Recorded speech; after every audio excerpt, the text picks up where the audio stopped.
कल्याण डोंबिवली महानगरपालिकेनं मांस विक्री बंदी, कत्तलखाना बंदी 15 ऑगस्टच्या निमित्तानं नाही मी आमच्या लोकांना सांगितलं ते चालू ठेवा म्हणून.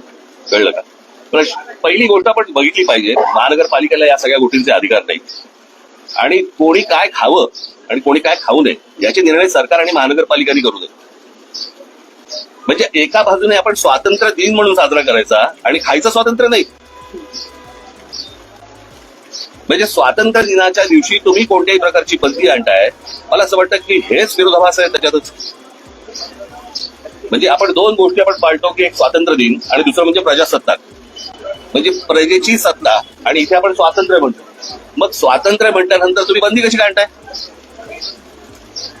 आणि कोणाचे काय धर्म आहेत आणि कोणाचे काय सण आहेत याच्याप्रमाणे कोणी काय खावं ही गोष्ट मला असं वाटतं सरकारने सांगू नये.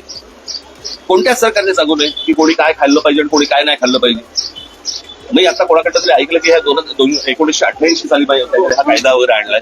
मला असं वाटतं तो 88 साली आणला असेल, नाही तर आता आणला असेल. मला असं वाटतं कोणत्याही सरकारने या गोष्टींचा विचार केला पाहिजे की स्वातंत्र्य दिनी आपण लोकांचं स्वातंत्र्य हिरावून घेतो.